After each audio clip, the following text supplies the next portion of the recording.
Oleh jebel level ko lahay voin chu mim sa race day tu na kan kaldo na amuna kanom to hay official in chu chu kan lau thi hau le don ya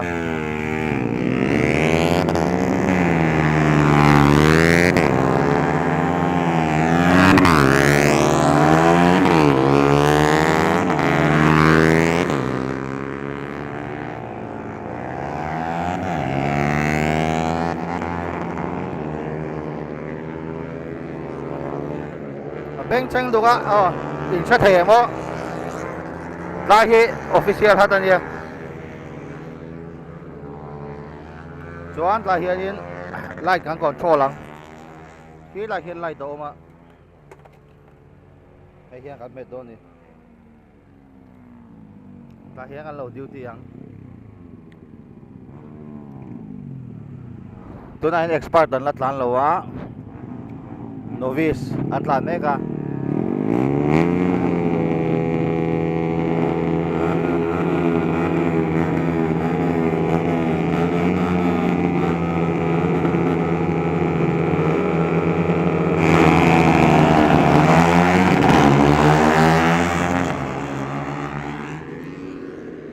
beng chang lu doka in sa thai ngaw tiang ho kha kan on tilang don ni la hia kan siak tu lampang te kan thu ho ma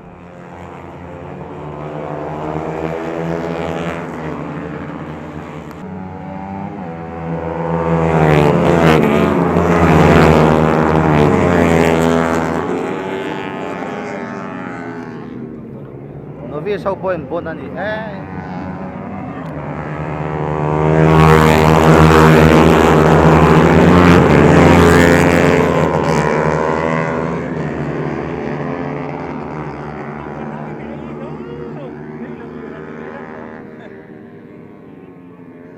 mua phun nó sẽ về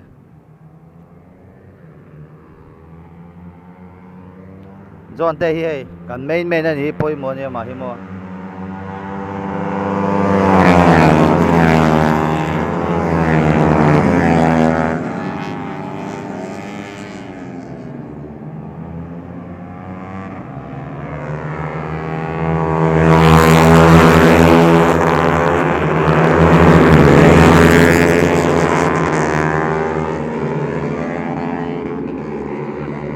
novice rider ho poi an pui to ni skills level a sang tol do kan track he min zo to lawa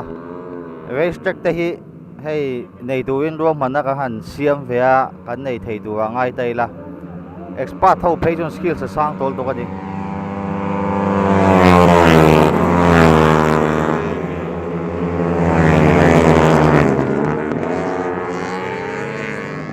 ka botol kha lum ji mo le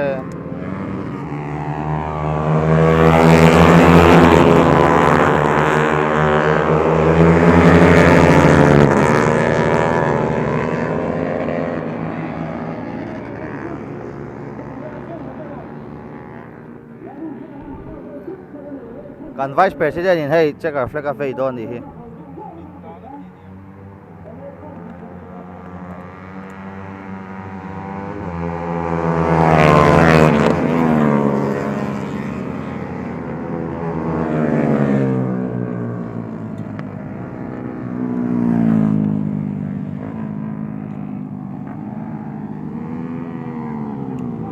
ha to visu kan zo em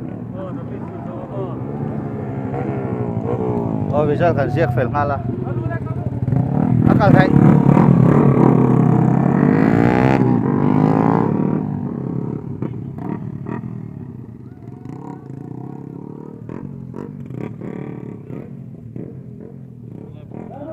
beng chang gum khóc mày tụi hen novice last year tan inga hia an tlan to an dimina first day an tlan zo lo na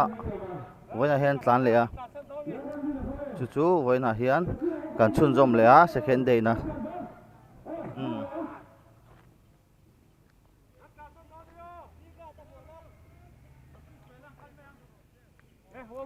call over an om zeu zeu ai boi thla khóc mày à beng chang lu do wa kanon tilang vak lawang trong phố kia thấy đón lâu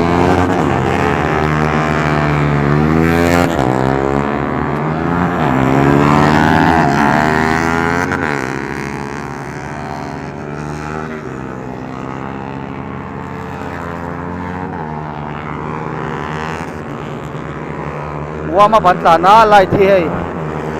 ได้จะให้การคอนโทรลละกี่ไล่มีกี่ไอ้กี่มุดเหยมั้งกี่ให้การคอนโทรลละอันลันส์นะ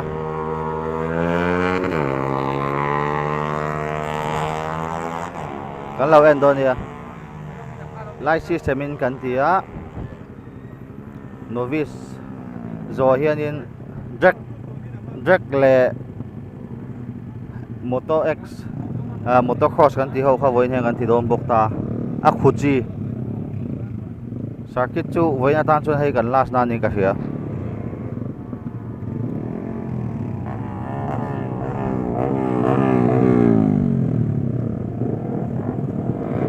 ti kan ang kiba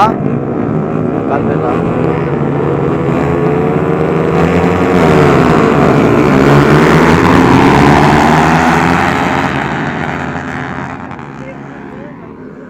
mà vắt rồi pay na sao vậy hả chú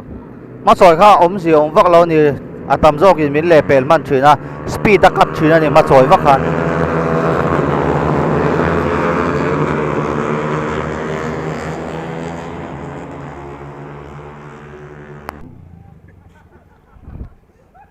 ôi tụi nào hiện in drag race cần tân tổ đó na circuit khác cần dâu à motocross kha kan ti tel boa kha rong cover lem lawa tuna hian drag race two wheeler big superbike khau te kha le four wheeler kan tan dona hei time pu cha me ka hei technical lampang po kan review to light system hi ati kan tuma light hi mu har da ula kai kan la seta a thei tu ngai tai la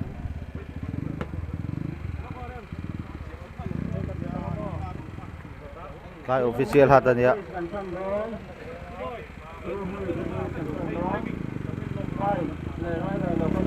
car hậu bộ anh riêng viết tổ mày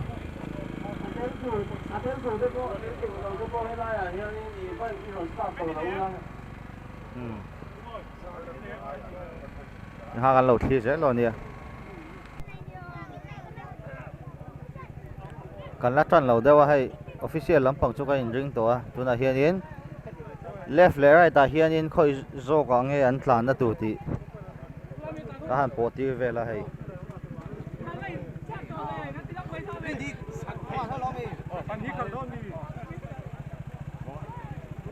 gas kada pani e khan ke ga a ko han de ta khal don ko bai ba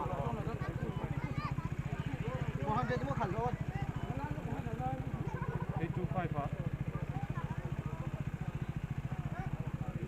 anh tàn tàn tụ về gan thì phải lá thì hiền chung còn vua trần bún bò na thì bé mày chứ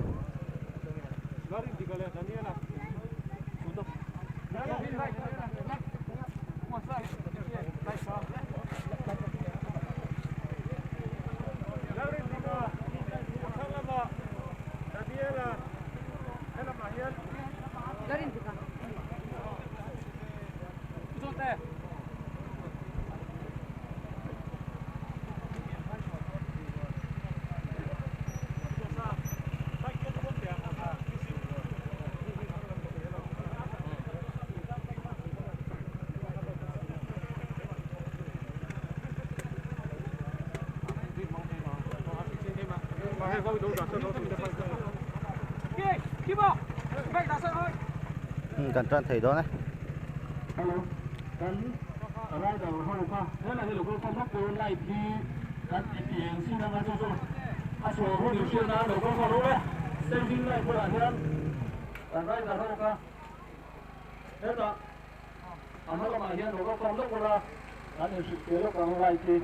thấy chưa tao mất sự đó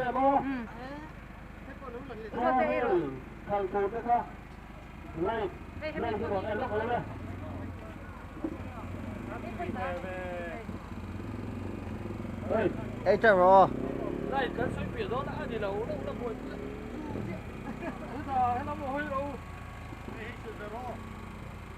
Kan ki men kan motor kan ho ko kan lo el ula he la ji kan te sanga atung so staging lai so a etani so in ready you have to be ready when the staging light is okay this one next one automatic lo kan to 1 2 3 green la oh green chia kai so na kan ya men ma so ka ni oh rider drifting ka han nei lo ka ni hi Soan ato pa son save the wa bi won to ro ana o le mo ha ti ku le mo la bi ti lo ko nya ki ro le lo ka he ta pa si lu sai da he mo le to la in la yin mo ko tha ma he ni sa din pa wen ya kan sa na Lagi jika le, jadi trong thành khu mà, khu le khu ya, lagi jika. Atlan chat do don eh. Jadi trong le khu ya. Ready eh?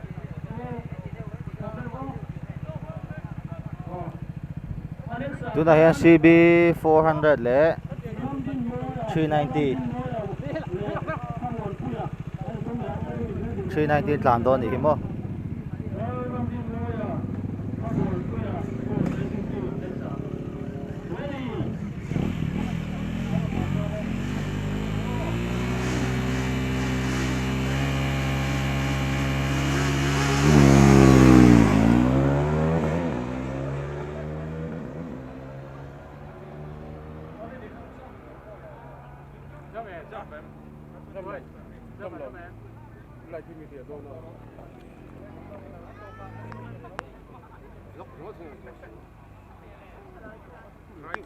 Oh, la rin di ka. Achak.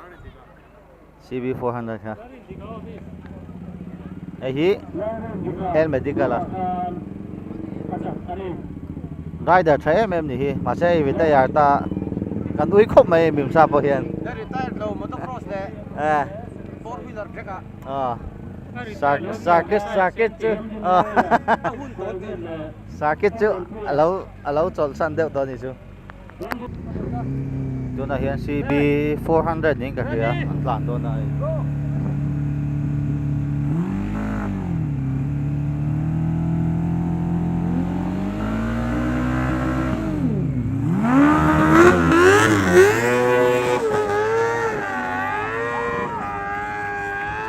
Sual tlat ba ya bakat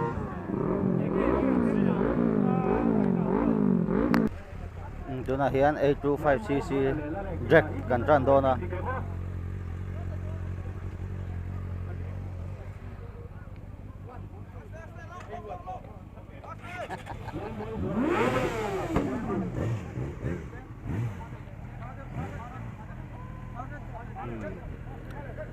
CBR CBR le R6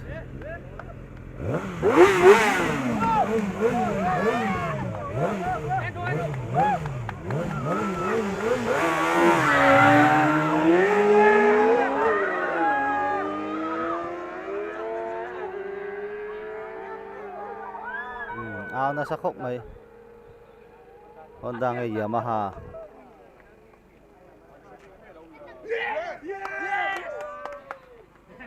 R6 atak zok tat maya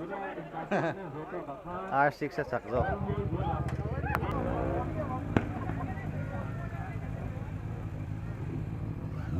tu na hian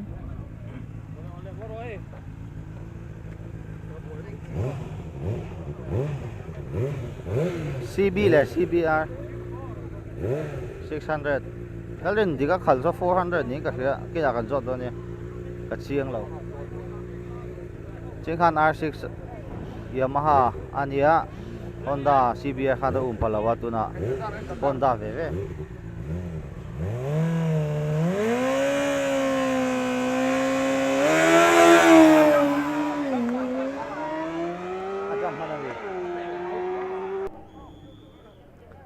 bike kakan zauta drag khat hianin 4-wheel drag in achun zoma car ho hi chuan car an tlan zo hi chuan voina tan chuan kan hmu tawk a na tu ka final ani dawna kan lo cover le vek anga next video kan in hmu le vek dawn neu